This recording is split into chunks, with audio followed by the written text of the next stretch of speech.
beforehand that we might be rusty just from having the break, and I felt we, and I understand at the very, very beginning of the game, they got out to a lead, and Dre had 2 fouls.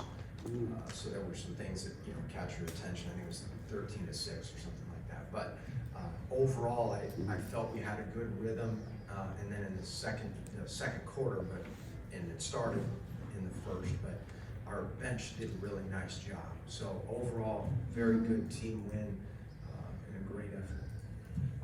Yeah, when you guys came out in that first, sorry, over here, Joe. When you guys came out in that first half, like, what do you think that spark was? It really seemed like the break kind of rejuvenated everybody a little bit. Again, I think part of it was just trying to get a rhythm, and it was a collective thing. It wasn't necessarily one person or one play. I can single out certain plays, like there was, play in the second half that stands out to me in terms of they were making a run, and we turned the ball over, and Clint runs down and blocks the shot.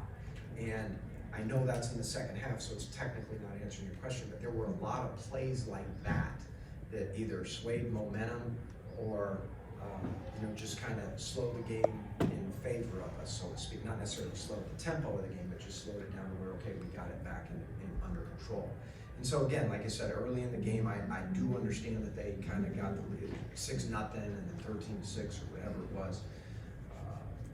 It wasn't necessarily great, but we got it back under control, and there wasn't necessarily one play. When you see a guy like Sadiq getting, a couple extra weeks with the team and being able to do what he did tonight, like a Yeka guy stepping up like that, like what did you see from a guy like Sadiq? I'll start with him first.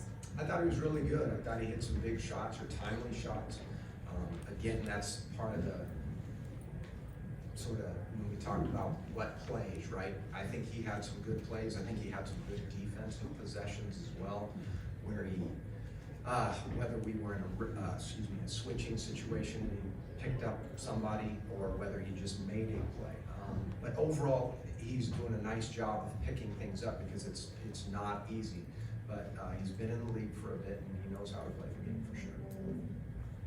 I'm curious, on Thursday you mentioned that you guys kind of went back to the basics a little bit in terms of addressing what needed to be addressed, one of them being transition defense and rotating out and everything like that. How do you, when you look at the result tonight, how do you think that kind of paid off? So if I were looking at some, like that in particular, the transition defense, it was good. We made a point their numbers don't necessarily say they're a great transition team, but what they do well is their defense is #1 in the league. And so when you get stops, you can run, and that's kind of what we did. In that second quarter, we were getting stops, and we were getting out and creating some easy opportunities. So that was one of the things we talked about, and we did a good job. Now, it's one game, it's one test, right? And so we got to do it again. We have a Sunday afternoon tip, and we're going to have to do that again. And so it's not just a one-time thing, and here we go. I thought we did a nice job of getting good looks at threes.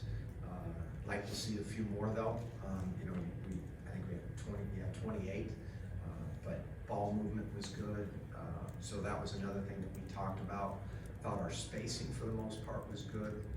So there were a lot of positives and a lot of carryover, so to speak, from the practices. Coach, I have 2 questions. One is about that second quarter. Again, you guys had almost 50 points in that second quarter. So can you speak to what took place in that second quarter? Actually, I have 3 questions. I'm sorry. The second question is, can you speak about Sadiq Bey's contribution to the team? Obviously, he's new to the team, got traded just recently. Can you speak to his impact on the team? He had a +20, I believe it was. And then the third question is HBCU night? It's a sellout crowd. It's really strong, really good energy. Can you speak to what it was like to get a W on this kind of night, especially a bounce back out of the All-Star break? Yeah, I mean, I'm not even sure I remember every question. But Sadiq, the bottom line with him is he's come in and he's been kind of put in a situation where he's got to learn a lot in a short amount of time. He plays multiple positions.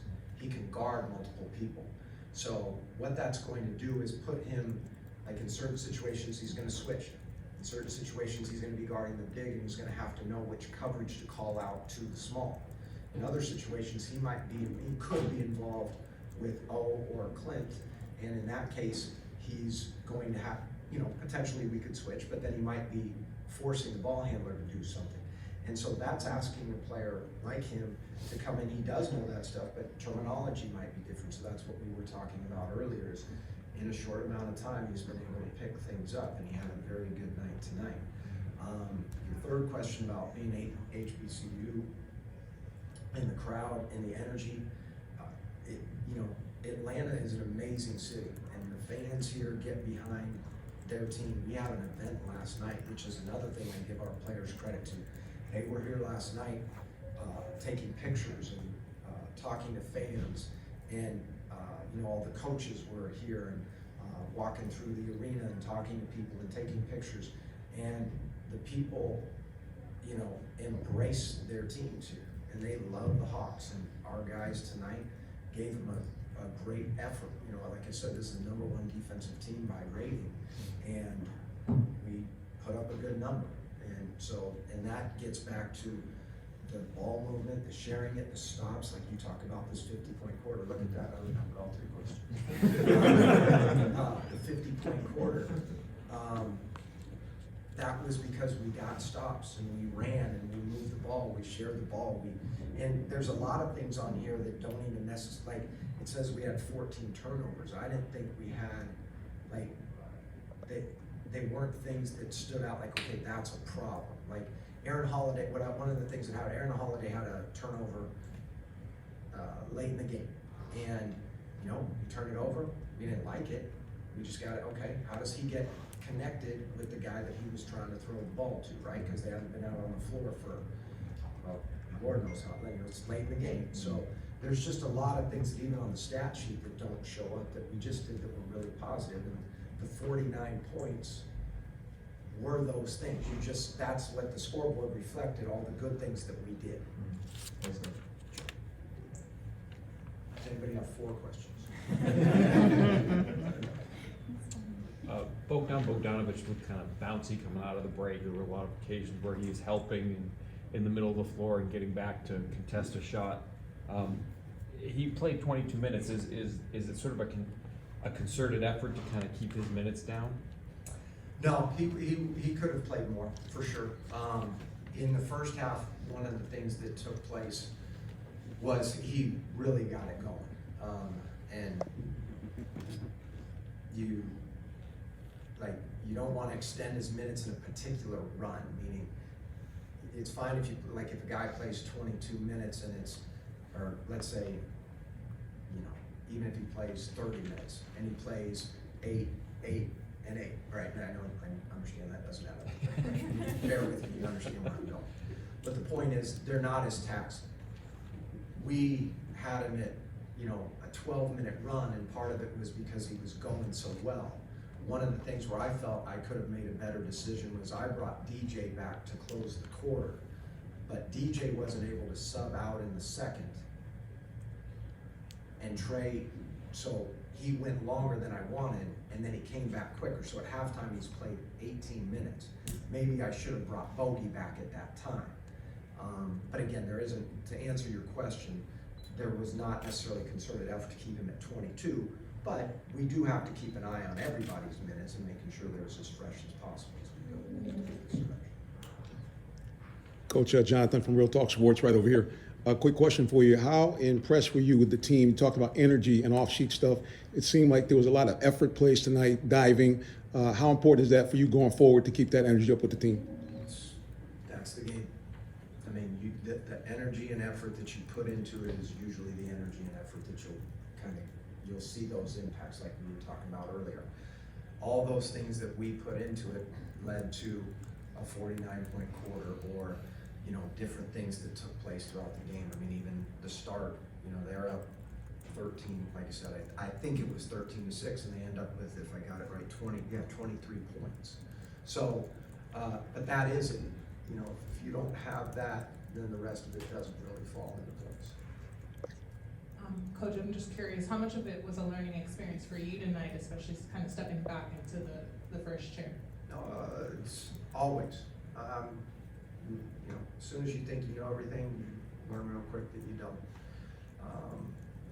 lot of learning for me. Like I said, I gave you one example of Bo. Maybe I should have brought him back instead of bringing DJ back. There's other things, but definitely a learning curve and, or, you know, a lot to learn and a lot to build upon. So no, it's definitely learn from. Coach, what do you like about Jalen's game, especially his ability to push the pace and kind of bring the ball up and have the ball in his hands? Do you like to see him do that, and would you like to see him do more of that? Yes.